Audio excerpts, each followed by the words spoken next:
Yeah, you know, these guys do deserve a round of applause. Great day.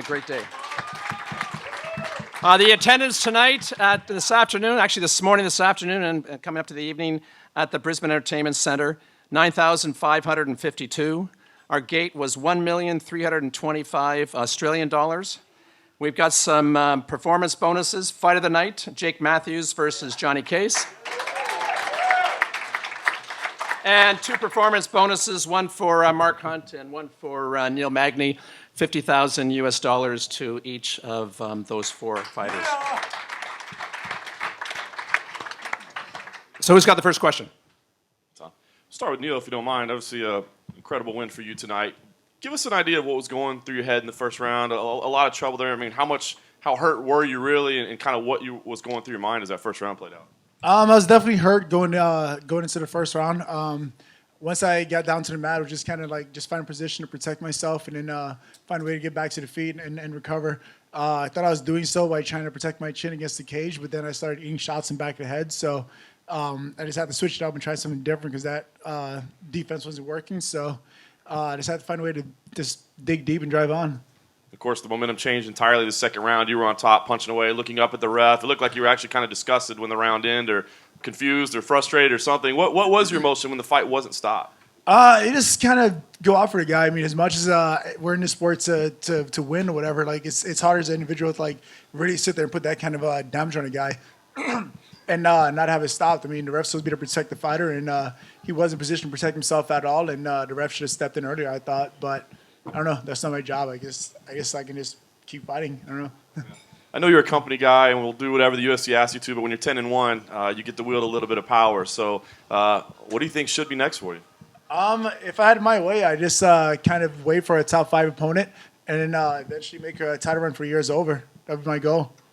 Thanks, Neil. Thank Tom, you. Tom, if I could for you just quickly, there was a lot of discussion about the fight not being stopped and potential danger of an opponent, that sort of thing. From your point of view, maybe the other executives, if you heard anything, what's the position there? Were you guys a little concerned that it wasn't stopped in the second? We were a lot concerned. I think Neil said it best. It's the referee's job is to make sure that a fight is stopped if the athlete can't protect himself or herself. And I clearly, I'm sitting right beside, not quite as close as the referee was, but I thought that fight should have been stopped, and it should have been stopped a long time before. Because in the end, as I think Neil said it best. And Tom, if I could just quickly as well, I mean, obviously this was a great night, but looking forward, there were some rumblings this week that maybe you might be back later in the year. Is there any news that you can break to let people in this market know when the UFC will be back? We will be back in this market in Australia later on this year. It's a little too premature to announce when and where, but Australia will host another UFC event in 2016. Just a question from Dan Kelly. Dan over here.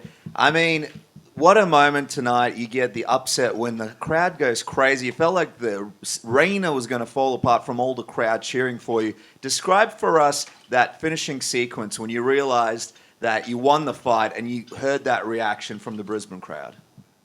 It was awesome. I was very clear. I was down 2 rounds.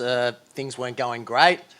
I got a good pick up on him and threw a head kick, and I saw his eyes rolling a little bit and sprawled, and then just kept punching, and the referee kept saying, defend yourself, you move a little bit.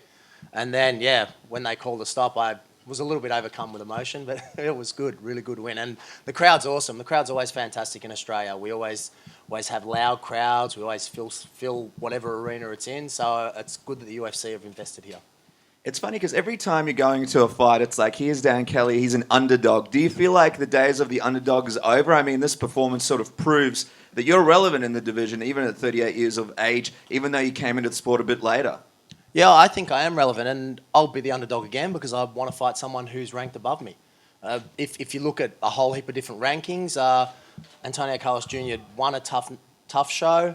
He was probably rated about 10 or 15 spots ahead of me on a few different ranking things. I want to fight better guys. I want to keep testing myself, and tonight I proved that I can pull a rabbit out of the hat as well. So, just a quick question for Mark. Mark, obviously a highlight reel finish there over Frank Mir. You spoke in the post-fight press conference that part of you, it was a bit tough for you because you and Frank sort of got to know each other over this time. You like him as a person. Can you describe what you think of Frank Mir and everything that he's achieved in his career? it's great. I think it's great. I mean, Frank's a great guy. I first met him. You know, he took photos. He's accomplished a lot. He's become the UFC champion, and something I never did. So, you know, I have a lot of respect for Frank and his skill set. You know, just tonight there's always a winner and a loser. So, just the way it is. Just work. So, Mark, just on that, you talked about making another run for the title shot. And I know that you don't like to play matchmaker yourself, but if you were to, who do you want to pick? I'd fight any of the top guys. You know, I could rematch any of those guys. JDS, Stipe, the guy with the belt, Fabrizio. You know, I can rematch these guys. I've never lost a rematch, so I'd like to rematch any one of those guys. And yeah, it doesn't matter where we can party. I can party anywhere. Question for Jake over here. Jake, to your left. Big win for you tonight against a tough opponent. 2 judges had you down going into the third. Can you just tell us a little bit about the mindset going into that third round? Yeah, so each round, especially this camp, we've been working on resetting myself. You know, if you're winning the fight, you know, each round, the score's 0-0 again, and the fight starts again. And when you think of it that way, you know, you don't get too overconfident if you're winning, and you don't get too hurried and make mistakes if you're down on points. I thought the first round may have been close. I thought he had the second round. So, you know, my corner got me to reset. I went out there. It was just as if we were fighting the first round again. But as soon as Dan Kelly won his fight, I got a bit more confidence. If you look at our UFC records, they're the exact same. So, you know, when one of us wins, we both win. So that gave me a bit more confidence. And a good finish for you, another good finish against a tough opponent. Where do you see yourself going next as you continue to climb? I'm not in a hurry. We always, you know, myself and my corner, we always have a talk about who we might want next, but we always leave it up to the UFC in the end. We trust in their matchmakers. They're the best in the world at what they do, and we trust that they're going to, you know, ease me along at the pace that I need to go and not throw me to the wolves. And as long as I can keep fighting guys that are just, you know, a little bit higher ranked than me, I'll keep working up the rankings, and we're happy to do it that way. So I think we'll just wait and see what the UFC think. And just one more if I could. This is probably for Dan as well. Strong Victorian connection up on the stage there at the moment. What do you think this says for, you know, you both do training camps locally in Victoria. It's obviously big things for the sport down south. Yeah, Melbourne's the place to be for MMA at the moment, apparently. So it's good. We've got it for the oldies, for the young ones. So it's really good. Yeah, and myself and Dan, we've trained together. Not so much this training camp, but we normally spar and train together twice a week. And we're getting pushed by a lot of the local guys. They're really good, and I think now with the inclusion of the octagon in Melbourne being legalised, I think we're going to see a lot more guys getting experience in the octagon and being able to make their way to the UFC. So it's exciting. Just a question for Jake, just down here. I saw your eyes light up when you got Fight of the Night. How does it feel to get your first bonus? I know you've been pushing for one. You've had a few impressive performances. How does it feel? Yeah, you know, with each fight and each finish, you might think that you're close, but I think now fighting higher up on the cards, you've got more of a chance. And it's not even that's the reason that I fight. It's good to get a little bonus, but you know, the best feeling is getting the win, regardless of the bonus or not. But it is nice to get it. Just quickly for Mark, you're kind of known as the king of the walk-off knockout. A lot of times it's not smart to let a guy off the hook, but what is it that you see or you feel to know that there's no reason to even go to the ground, that the fight's over? No, that I got Frank. He was still in the dark lanes when I saw him. His face was still, he wasn't there, so I just left it. So yeah, he wasn't there, but I couldn't see it. He was out somewhere else. Well, it's true. He wasn't there. He was blacked out somewhere. Question for Neil. Neil, over here. Just want to ask you about the weight cut. Obviously, the overnight weight cut, you know, it's a lot of weight for you, and you do it regularly, very, very regularly. Just want to know how you felt going into the fight this morning. I felt great. I got weight cutting down to a science. I mean, for me, making weights as easy as like just cutting out bacon from my diet, and I make it pretty easy. So it wasn't an issue at all. I mean, I kind of did enjoy having the entire day to rehydrate and things like that. But overall, it was great. So you like the time zone for the fight, fighting during the day and having that time to prepare? You want to come back down here? Yeah, I mean, definitely I didn't feel like it affected me at all. I mean, back home I train throughout different times of the day, whether it's doing jiu-jitsu, striking, or strength conditioning. Constantly training throughout the day, so the time here didn't make a difference at all. Thanks. No problem.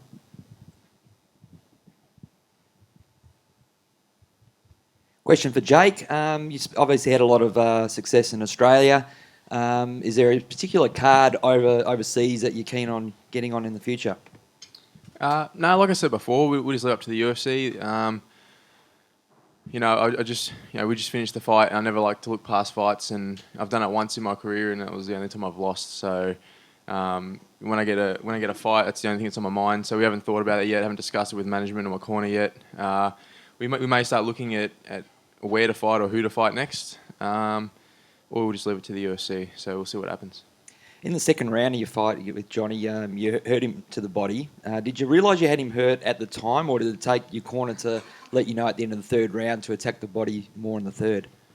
Yeah, I wasn't sure. I landed the first body kick, and he sort of keeled over a bit and made a noise, and it felt like only just my toes got him, and I thought maybe he was just playing. And I think I actually might have said to him, I said, "You're not hurt." I said, "You're trying to bait me in." And but then I hit him again, and then he did it again. And then my corner, I knew it was hurting him, but my corner said, "You got to hit him, and then you got to start going for the finish." And I think I hit him 3 times with the body, and then we were on the fence, and I saw the opening, so I got the knee, and he turned his back towards me, and that's when I got the back, and that's what led to the finish. So, yeah. Did you feel that it was 1-1 heading into the third, or you might have been down? What did your corner tell you about the scorecards heading into the third? They didn't say much. They just said, our game plan is always get the finish, regardless of if we're winning every round or if we're losing every round. And for me, I thought maybe the first round was close. I thought he had the second round. But in my mind, I just told myself he's winning, I've got to finish it. And I think that I lost the first choke that I was going for. And I was going to just, in your head, you're so tired, you're just thinking maybe I'll just sit here and ride it out and see if I get the win on points. But I don't like doing that, so I just kept fighting for the second choke, and I think there's only 20 seconds left, and I think I might have been pretty lucky that I got it. Well done. Dan Kelly, you are the ultimate underdog. Every time you have a great win, you get fighters calling you out because and you've said it yourself, they see you as an easy win. This is your opportunity. Is anyone out there that you want to call out instead for a change? No, not at all. I've got I'll have to go back, have a look at the rankings. Probably won't fight again until later in the year. I've got some other commitments. I still coach high-level judo, and potentially I'll be in Rio coaching the Australian Judo Olympic team. So I'm not sure if I'm meant to be announcing that, but anyway. Thank you. So I probably won't fight until the end of the year. I emailed Joe Silver about it, and he was like, "Yeah, go and do that." So it's nice to get a couple of wins in a row, and it's like I said in the octagon, even though I don't remember everything I said, it's keep making me the underdog. I don't mind. I've been an underdog almost every time I fought in the UFC, so it's no problem for me. Question for Tom about James Te-Huna. Obviously, a brutal knockout loss tonight, third in a row. What's the latest on him? Well, Brett, I don't know what the latest is on him, but I agree. I mean, that was a tough loss, and he hadn't fought for quite some time, almost 2 years, coming to he last fought in Auckland. So, I mean, that's a call that I think ultimately James will probably make, but or Joe Silva. I mean, I'm not sure. Haven't spoken to anybody, but he's been a great ambassador for our sport, particularly down here and in New Zealand. He's done some great things for us, and we'll have to wait and see what happens, but. I'm happy for the fact that he's been able to demonstrate his skill for so long. I have to ask you about Perth. Perth. In Western Australia. Yes. That Perth. West Australia. Wasn't sure which Perth you were talking about. Yes, exactly. Obviously, we still got the cage ban in place. UFC is gaining momentum as far as popularity in the state. Is there signs of getting Labor support, just like happened in Melbourne, to hopefully, sooner than later, uplifting the cage ban that exists in place at the moment? Well, Brett, it's a fair question. I mean, and we will continue to talk to both sides of the floor. We'll talk to the governing party, and we'll talk to the opposition, which is Labor. All we want to do is make sure we provide everyone with the facts. The only place for our athletes to compete that's safe, that puts their safety and health first, and is fair, is in a fenced enclosure, our octagon. And until saner heads prevail, we'll continue to push that forward. And no different than what happened in Victoria, which was, this time last year we were getting over the goal line in Victoria. It's a matter of when, not if. It'll happen. And you're getting some good support of a Labor senator from Perth named Glenn Stirl. So obviously things are moving in the right place. There's a petition in place, and hashtag UFC for Perth. Thanks, Tom. Hashtag UFC for Perth. Got it. My question's for Neil. Neil, sorry, I'm just over here. Obviously, a win over Lombard is a big, big deal. He's a big, big name in the division. A lot of fighters are tied up at the moment in the top 10, but if you could choose somebody who you'd like to fight next, does anyone stand out to you? Not really. I mean, my ultimate goal is to get a title shot. So whoever it is that's in front that I need to fight in order to do so, that's the person I want to fight. I mean, I feel like I did a great job up to this point, fighting anyone who UFC told me to fight anywhere, anytime. So at this point, I feel like it's time to be a little bit selfish and try to get that fight to give me a title shot. It's interesting that you mentioned the title shot. At the moment, not really clear who Robbie's going to be defending his title against. Who do you think should be the person that gets the next title shot in your division, apart obviously from yourself? Might be a little bit biased, but I think a guy like Damien would be close to being in line. But he has a fight coming up. Has to wait to see how that one goes. But yeah, I mean, you just never know. I mean, the guy was the most active guy in the top 5 so far. So I would see him be the most deserving of a title shot at the moment. But he has a fight against Matt Brown May 14th, so I guess I have to wait till that fight and see what happens. But I'm open for any of the other 4 guys who are looking for a fight and looking for an opportunity to say they deserve the next title shot. Okay, one more question. Yeah. One more question. Mark? Straight ahead. Hiya. Obviously, it was a very cagey start the first minute or so. Were you deliberately thinking about setting him up in the way you did for the knockout? This is correct. So you foresaw it? Yeah, no, I was just trying to see how he was moving around. So yeah, just trying to plan it a bit more.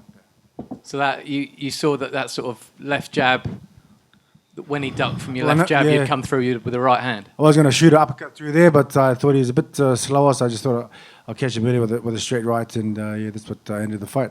So yeah. Okay, thanks very much. Thanks very much. Thank you, guys. Good job, boys.